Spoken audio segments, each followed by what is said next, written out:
thank you to the organizing committee for inviting us. So for this very special occasion of the bicentennial of Jean-Martin Charcot, we propose a duet between Martin CATALA and myself. And I propose that Martin starts. Martin? So thank you, Danielle. Thank you for the organizer. Just to present you, but I think you know perfectly him. This is Charcot. This is a wonderful portrait from Stefano, and the original is at Charcot's family in Paris. And so I will speak about the emergence of the concept. And as you may know, 100 years ago, we were there in the audience. Pierre-Marie was saying that, like a certain goddess of antiquity, ALS sprung fully armed from the head of his creator. And we will see that it's completely wrong. This is an example of fake news. In fact, you have to imagine that at the beginning of the 19th century, nothing was known about the spinal cord, and even for the roots. And you have here the first demonstration that ventral roots have a motor function, whereas dorsal roots are sensorial function. And this was thanks to the work of Charles Bell here, François Magendie, and Johannes Peter Müller. Charles Bell wrote a letter to his friends in 1811 saying that the ventral roots are motor. And as you can imagine, in 1811, French people and English people were not very, very friends.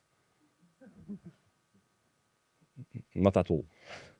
So François Magendie was not one of the recipients of the letter. And 11 years later, he made experiments, and he definitely demonstrated that ventral roots are motor and dorsal roots are sensorial. And then Johannes Peter Müller in Berlin confirmed this on frogs. So this is the first demonstration that ventral has something to do with motor and dorsal has something to do with sensorial. I'm only speaking about roots. And then you have the fantastic work of Jacob Augustus Lockhart Clark.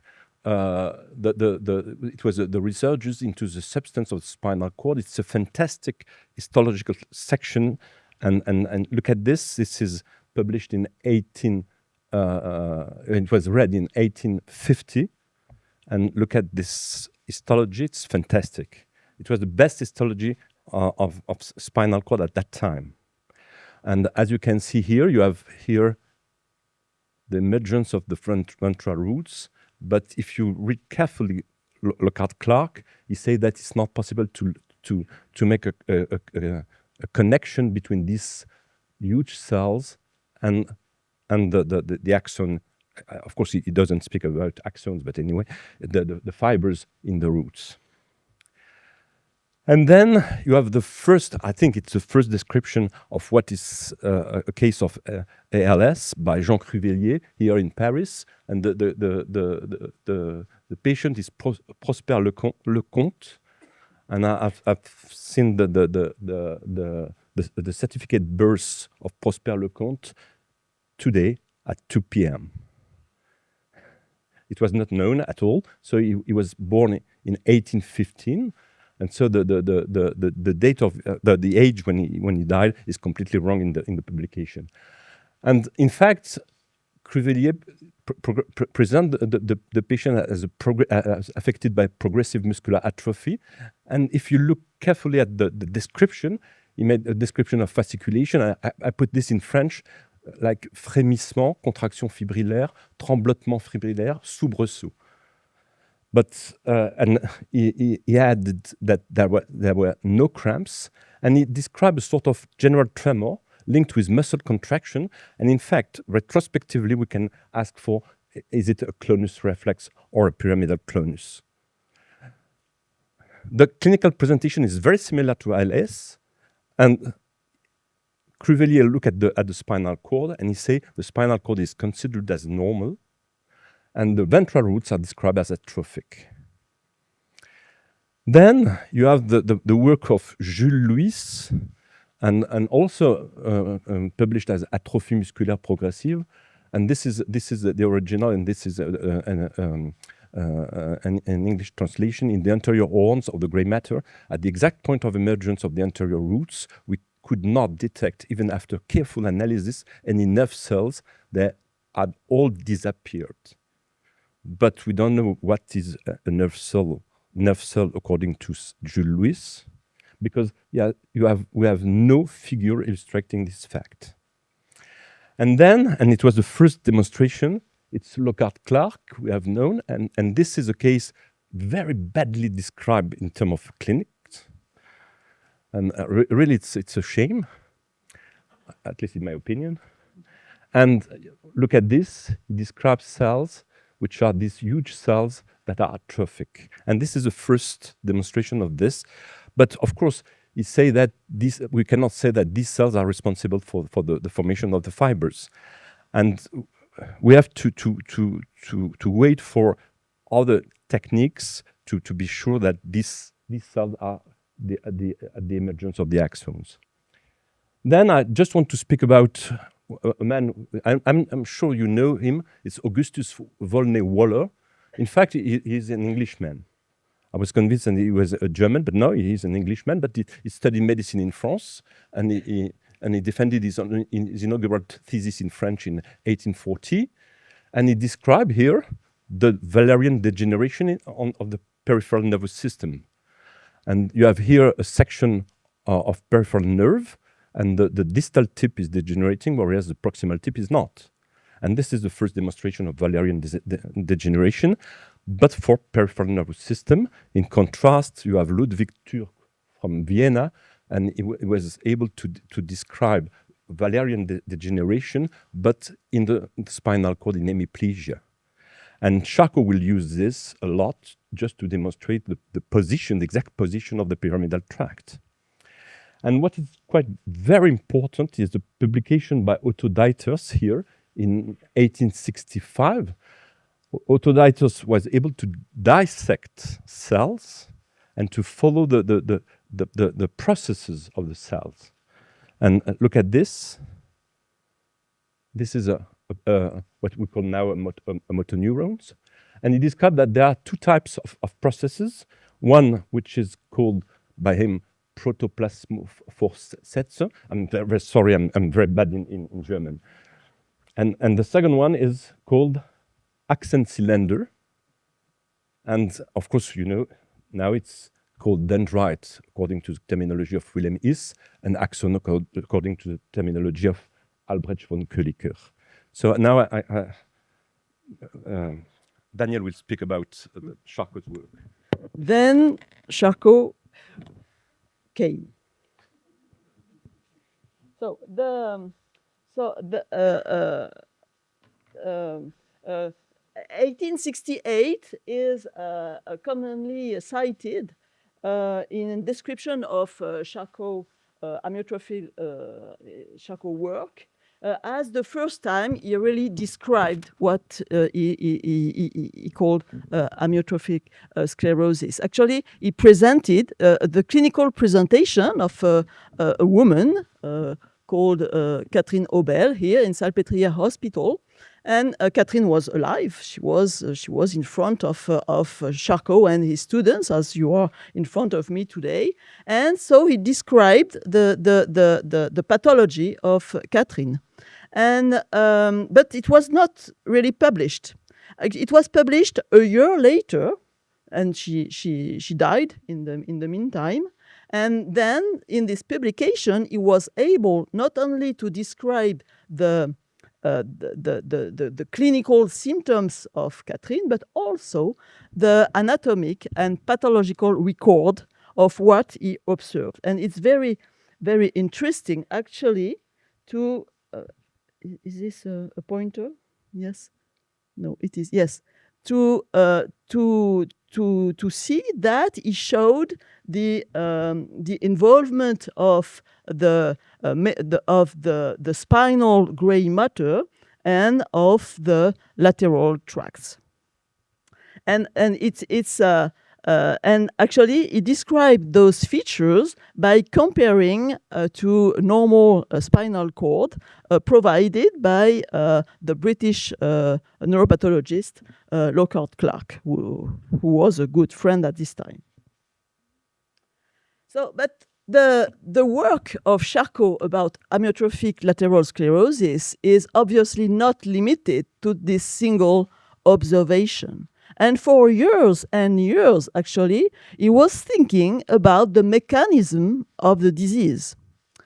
And in a series of lectures that he gave in the 70s, in the 1970s, and actually he didn't publish himself those observations, but actually there were lectures collected by his students and published by his students.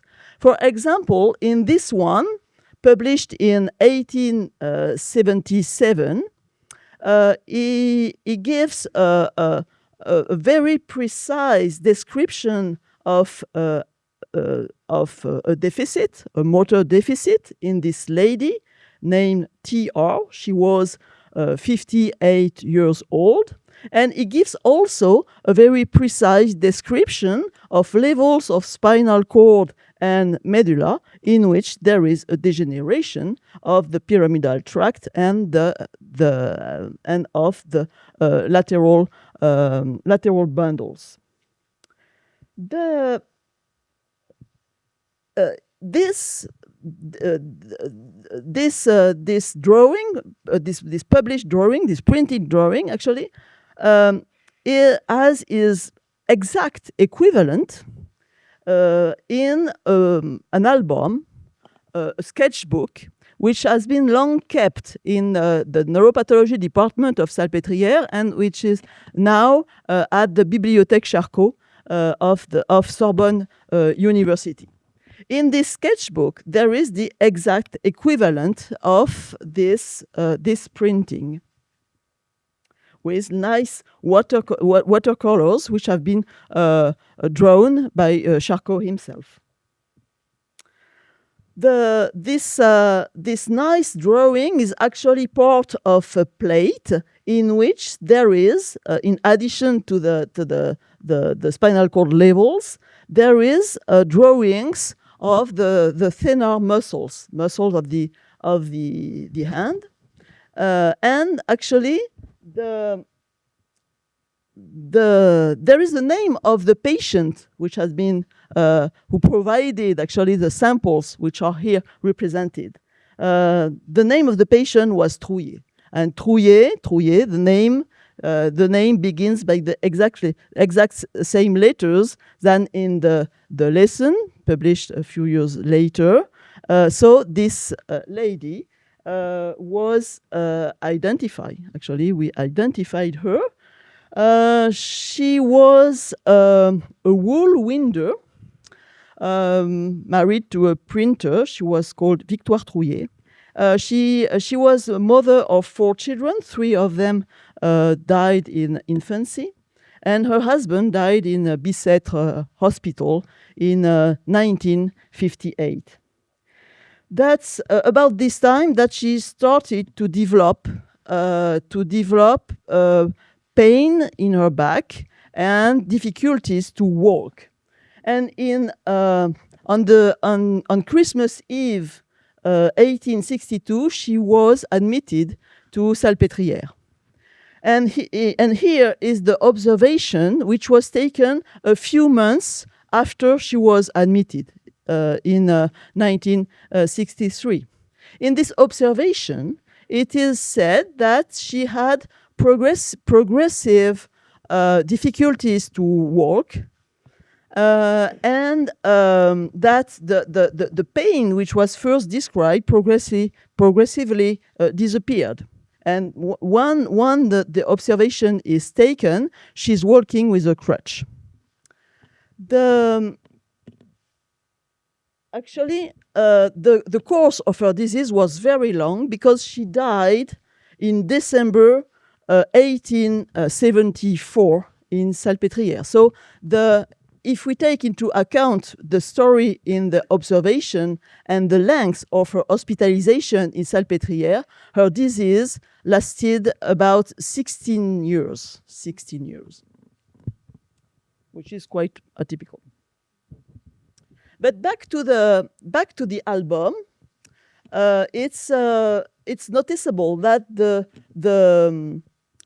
drawings of the amyotrophy of the thenar muscles are not reproduced in the lesson, which may be surprising because there is the amyotrophy and motor deficit is largely taken into account in the lecture and illustrated only by this falling hand. Just may have a look. We may have a look to the techniques used by Charcot in this time. Actually, in this publication in 1865, he developed the role of macroscopic observation of fresh tissue, and actually he had a very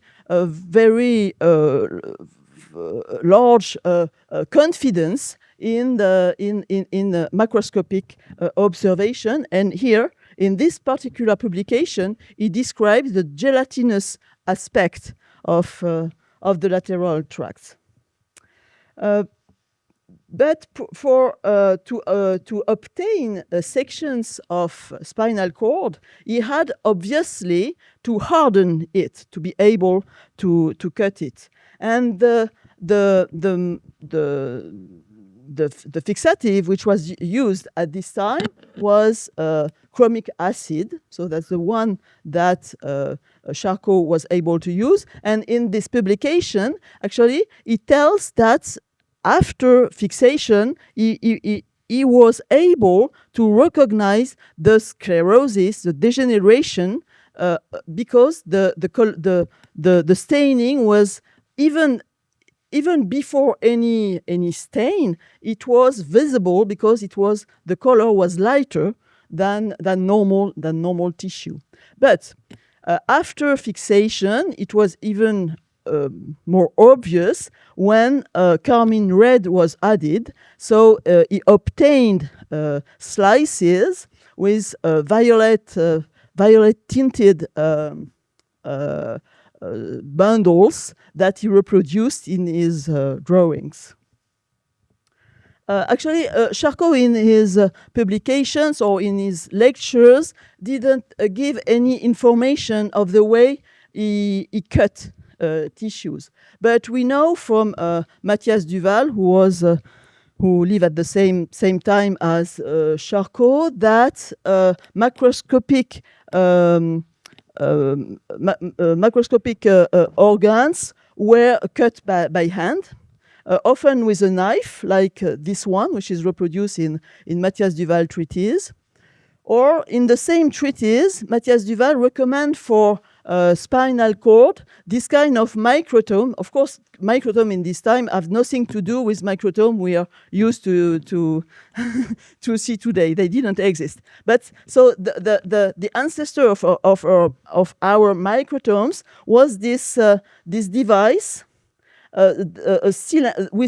made of two cylinders, one in which the spinal cord segment was placed, and the other one which was fitted with a screw and a blade that you have like yes,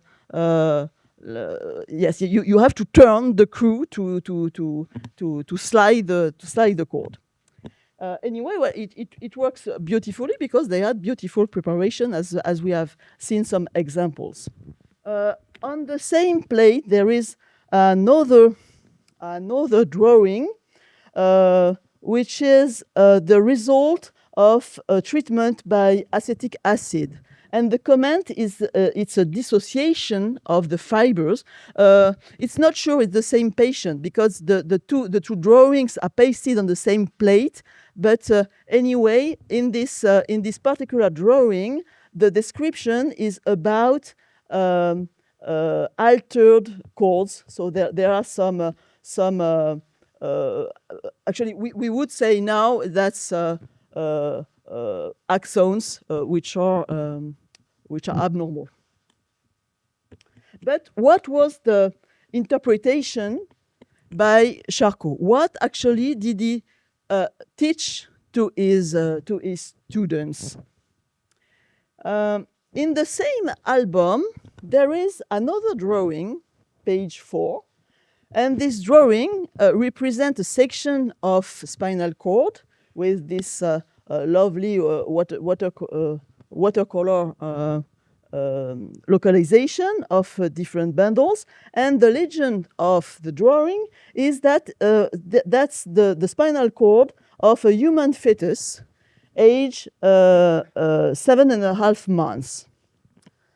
And actually, what is interesting for today is that on this particular section, Charcot described a sclerosis of the lateral bundles that he considered normal at this age.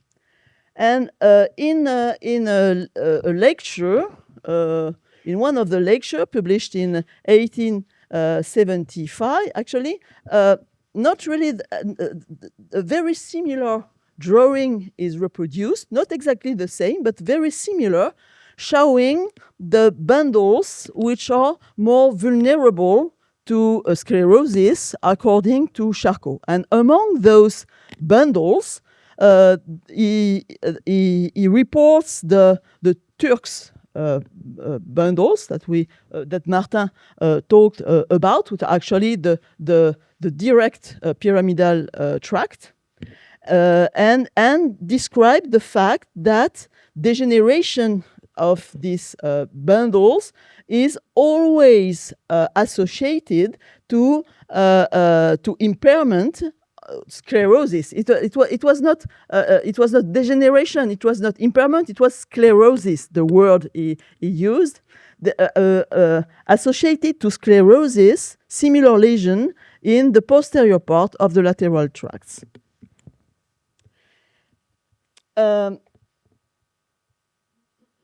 Yes.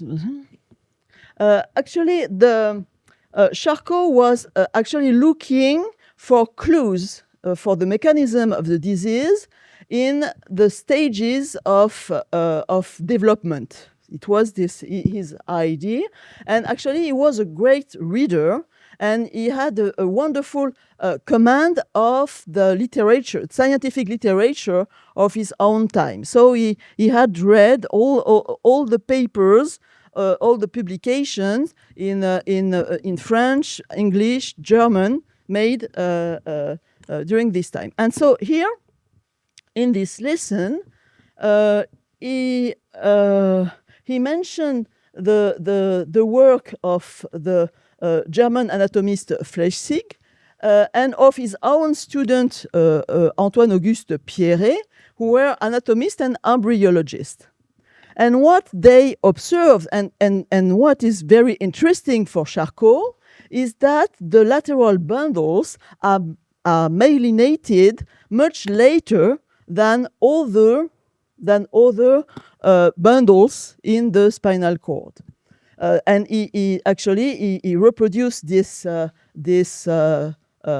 finding with osmic acid here on the spinal cord of a fetus, showing the light bundles which are not myelinated even in late fetal life. So from literature and his own experience, he concludes that the sclerosis of the lateral part of the spinal cord actually involve voluntary motor function, crossed and uncrossed pyramidal tracts, and from this late myelination, he deduced that these lateral tracts have some kind of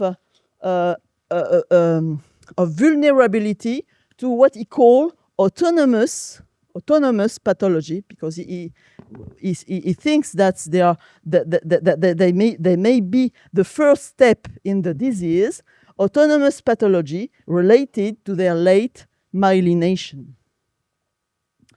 And actually, in the whole series of his work at this time, in the 1870s, he works about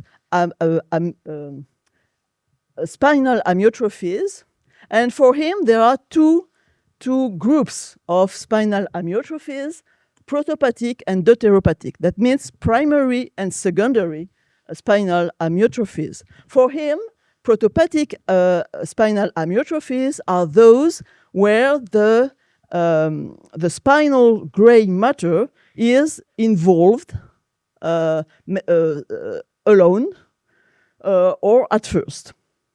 And there are the deuteropathic spinal amyotrophies where the spinal gray matter is involved secondary to the white matter.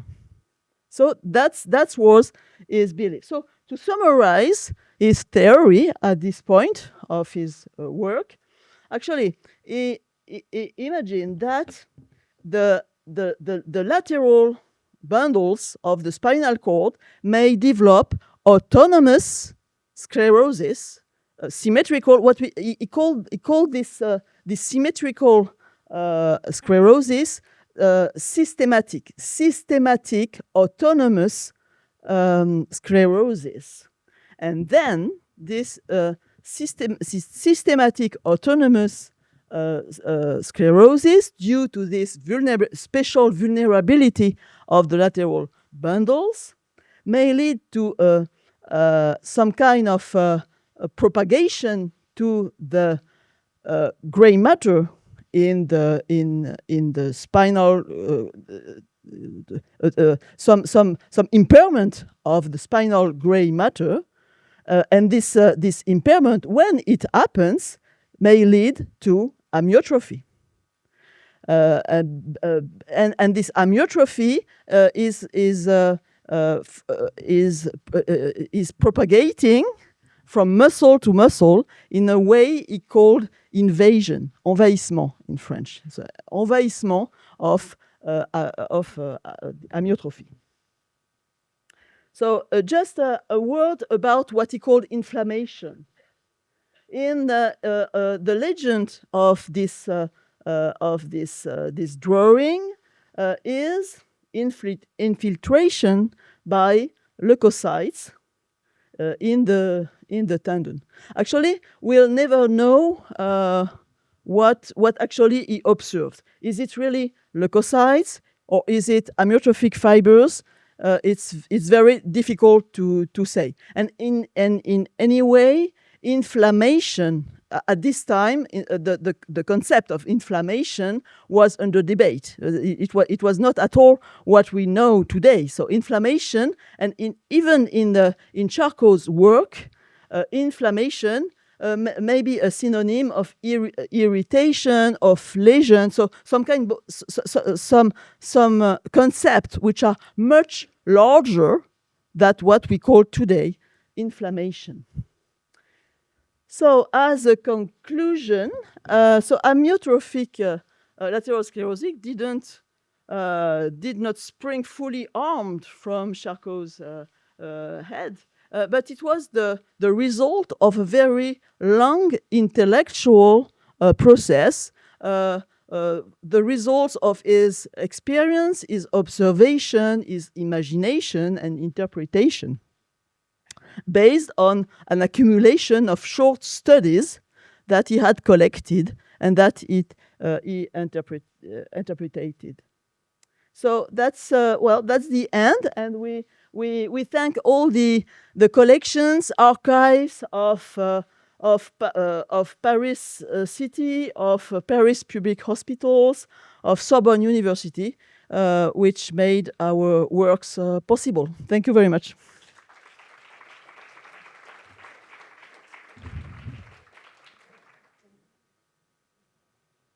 Des questions. Est-ce qu'il y a des questions? Thank you, Danielle and Martin. This is opening for question historical question, maybe? No question. No. You spoke in the, I think in the last slide, you spoke about Aron and Cruvelier work, and this is, he made a description. I don't understand what he called about the work done by Aron and Cruvelier.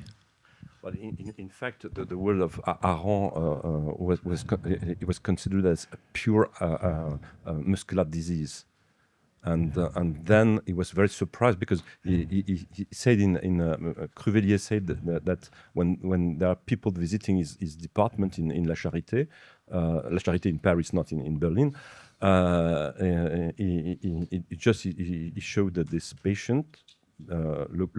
Prosper Lecomte, saying that this is a typical example of a muscular disease, and he was very surprised by the results of the autopsy. Yes. Okay. Albert.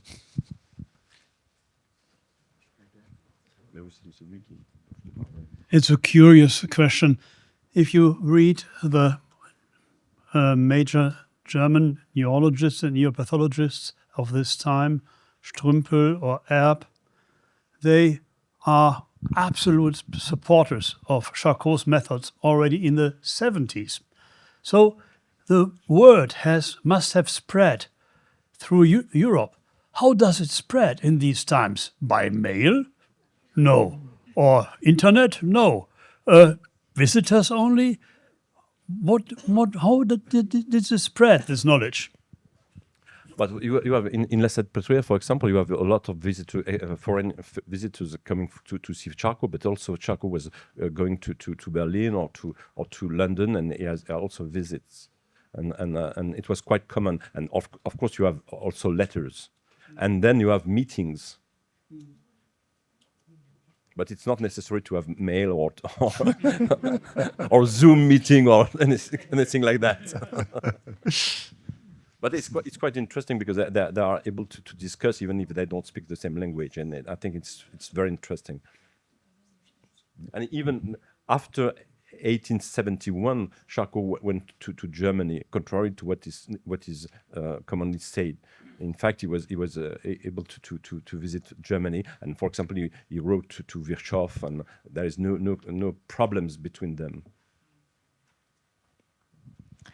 Danielle, I have a question of when you describe what Charcot said about that you had somehow the white matter and then the gray matter that was affected, and you needed the gray matter to be affected to have the muscle atrophy. But then if I understood correctly, he thought that actually it goes from the white to the gray, and that would be the white matter. So he thought that there is some kind of propagation from there to here. Yes, it was his hypothesis. Yes. Okay. He believed that actually he had a strong belief in the autonomy of the lateral tracts. It was really central to his hypothesis. But he didn't describe that when you have only these that degenerate, that you would have another type of disease? Or? Actually, yes. Actually, before this lesson, for example, he was very interested in the degeneration of lateral tracts, and further on, he developed his thoughts, and actually he developed spasticity, for example. He developed back to the observation of this lady. Actually, well,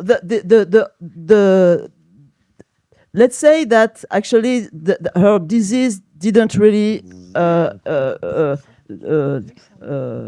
was not 16 years long, because she may have something else before, some back pain and radiculopathy. Okay, and then develop multiple sclerosis. Anyway, ALS.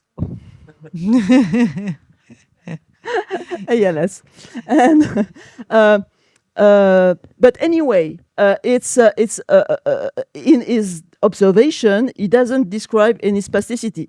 maybe because actually her ALS had started a few years before, and she didn't have the time to develop spasticity, because afterwards in his last lessons, spasticity was something which really he focused on. And so it's amazing that in this particular observation there is nothing in favor of it. Maybe this difficulty to walk is we'll never know, but is maybe linked to spasticity. It's possible.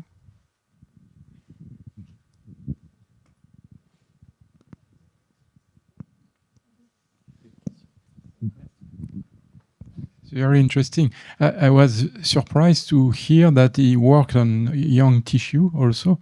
So did he describe motor diseases on young? Oh yes, actually, in his classification of